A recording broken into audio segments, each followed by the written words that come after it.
All right, so today we're going to do a deep dive into something pretty heavy, honestly. Yeah. It's the mass shooting that happened on June 21st, 2024, Right. at the Mad Butcher Supermarket in Fordyce, Arkansas. Fordyce, yeah. And Tough topic. yeah, we've got a bunch of news articles and reports that Mhm. detail, exactly what happened. Okay.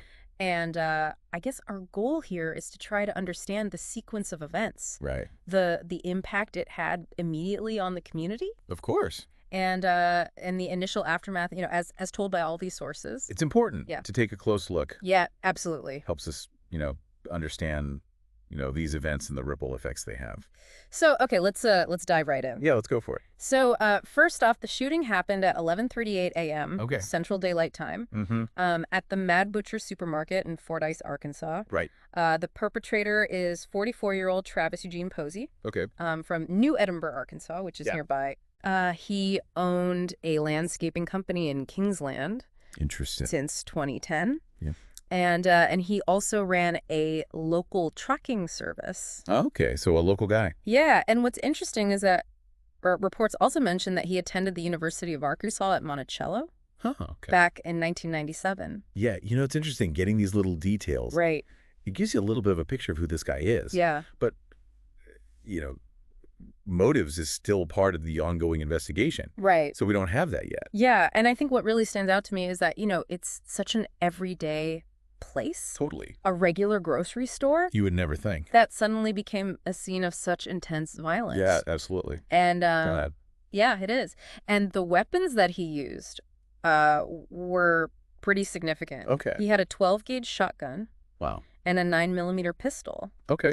And the articles also noted that he was wearing a bandolier, Oh, wow.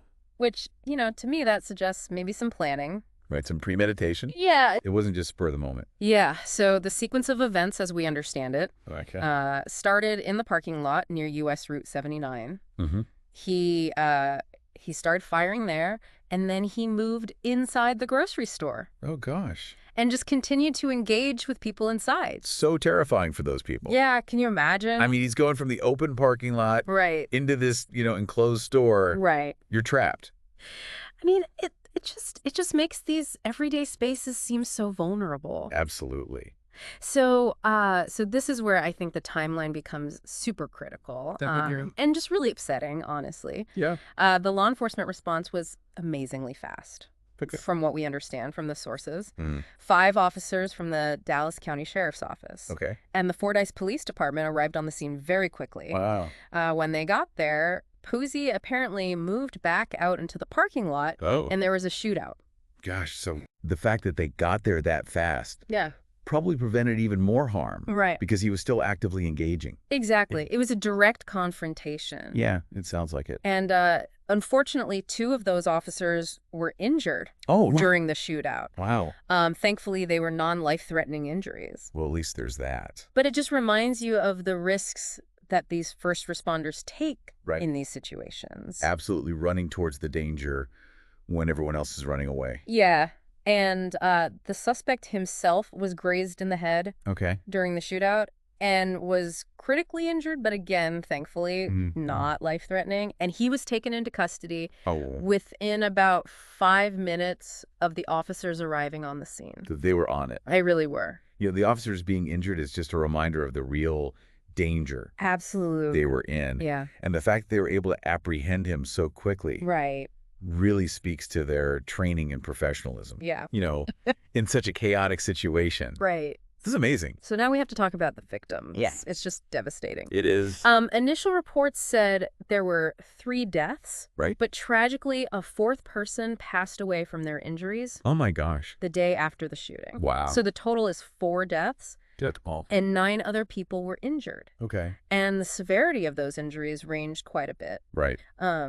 But, it's more than just statistics. Right. These are people's lives Exactly. and families. The whole community And an entire community. devastated by this violence. Yeah, and the range of injuries, I think, just Yeah. highlights just how indiscriminate these attacks are. Right. Anybody could have been in the wrong place at the wrong time. Exactly. So let's talk about the victims who tragically lost their lives. Yeah. The sources identified 4 people. Okay.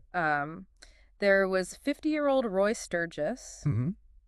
He's the one that we mentioned that died the day after the shooting. Right. Right. And then there was Callie Weems. She was a 23-year-old nurse, Oh my goodness. and her story is especially heartbreaking Yeah. because she was actually killed while she was trying to help someone else that had been shot. Oh my gosh. A nurse running to help? Hmm. That's just so sad. I know. And her cousin, Roy Sturgis, Right. he went into the Mad Butcher to try and help people, too. Wow. So both of them. And he was also fatally wounded. Oh my gosh. Um, the other two victims were Shirley K. Taylor, who was 63, Hmm. and Ellen Shrum, who was 81. Gosh, their stories just underscore the human capacity for bravery Yeah. and selflessness, even in the face of danger. Yeah. I mean, Weems, as a nurse, she just reacted instinctively to provide aid. Yeah. And Sturgis going in to help others, it's Mhm. just incredible compassion It is. in the midst of this tragedy. Yeah, and you look at the ages of the victims. Right. It just highlights how indiscriminate this violence is. Yeah, it really could have been anybody. Affecting people of all generations. It really is scary. Okay, so let's shift focus a little bit to the accused. Okay. His full name is Travis Eugene Joey Posey. Topiozi, okay. And the sources have uncovered some past legal issues. Oh, really? Back in November of 2011, Okay. he was charged with criminal possession of a weapon Huh. near Watertown, New York. Okay. And apparently it involved him trying to bring a gun onto Fort Drum. Wow. Ultimately, he pleaded guilty to a reduced charge of disorderly conduct. Right. And paid a $200 fine. Okay. And the gun was confiscated at that time. Gotcha. But it's a while ago. Yeah. But it does give you a little glimpse into his past. And any interactions with firearms. Yeah, and how he's interacted with the legal system before. Right. And, it's important to remember that we're just looking at what the sources say. Exactly. We're just reporting the facts here. We're not drawing conclusions. Not making judgments or anything. Just reporting the facts. All right. So, since the shooting in Fordyce, Okay. the legal process has obviously begun. Okay. On June 25th, Posey appeared in court and entered a plea of not guilty Okay. to 4 counts of capital murder and 10 counts of attempted murder. Wow.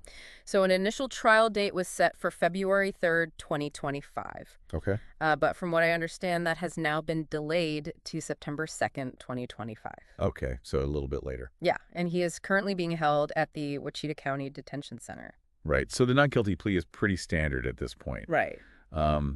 And this is just the beginning of what's probably going to be a very complex and lengthy legal process. Right. And the capital murder charges, that reflects how serious these allegations are. Absolutely. And the delay in the trial date, it's not unusual. Right. In cases of this magnitude. It takes a while to gather evidence. Right. Both sides need time. And prepare their arguments and everything. Exactly. Okay, so let's talk about the community response. Okay. It was incredible. 2 days after the shooting on June 23rd, hundreds of people gathered outside the Mad Butcher Oh, wow. for a candlelight vigil.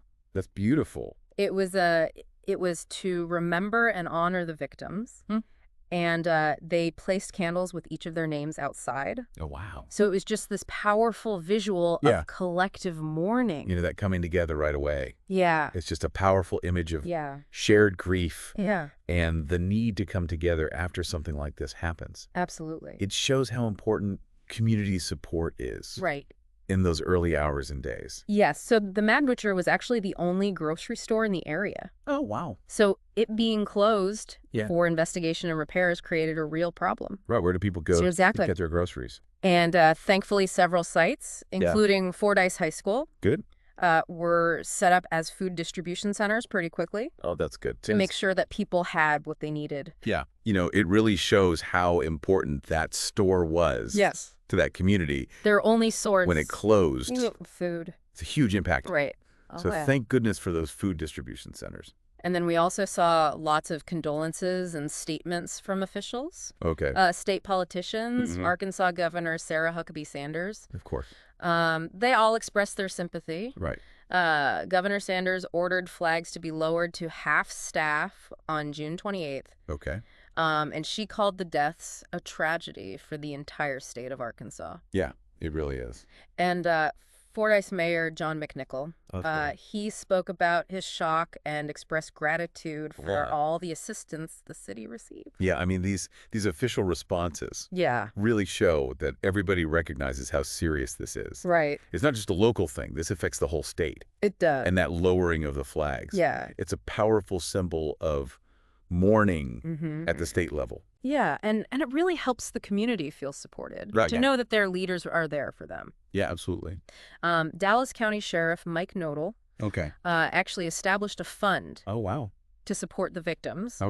And the Fordyce police officer that was injured. Oh, that's great. And then the owners of the Mad Butcher, which is the Kentucky-based Houchins Food Group, they released a statement expressing their deep sadness. Right. They thanked law enforcement for their quick response, and they promised their full cooperation with the investigation. Good. And they also said that they would be donating food to local food pantries. That's great. While the store was closed. It's good to see them stepping up. Yeah. And, acknowledging what happened. Right. And trying to provide help. Right.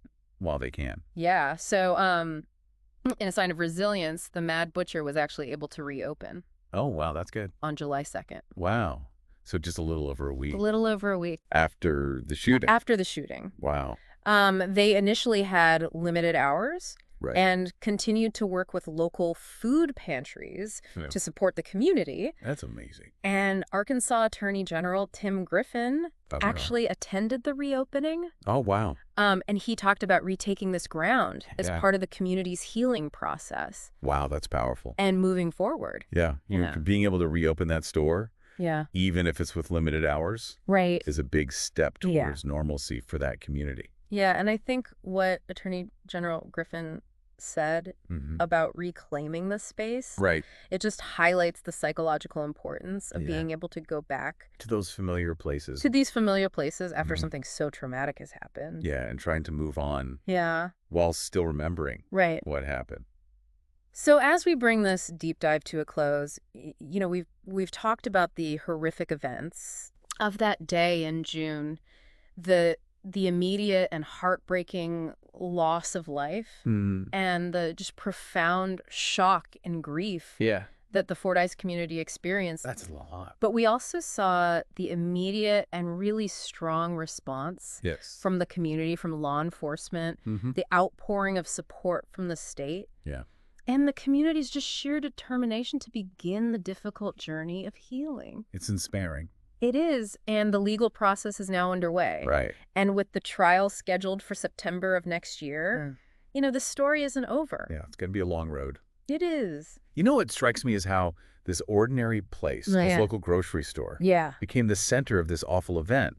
But also the center of such a powerful community response. Right. It really makes you think about how important these everyday places are to our communities and how disruptive violence can be, not just in the immediate aftermath, but in the long term as well. It makes you think about the long-term effects on a community. Yeah. When a place like their only grocery store becomes the site of such violence. It's more than just a building. Right. It's a place where people gather. Yeah. It's part of their lives. Yeah, it really is a sobering thought. It is. As we consider the ripple effects that extend far beyond the initial shock. It's something to keep in mind for sure. Well, thank you for joining me for this deep dive. It was my pleasure. I know it was a tough one, but it was important to discuss. Absolutely. And as always, thank you to our listeners for tuning in. We appreciate you. And we'll see you next time for another deep dive. Until then. Bye.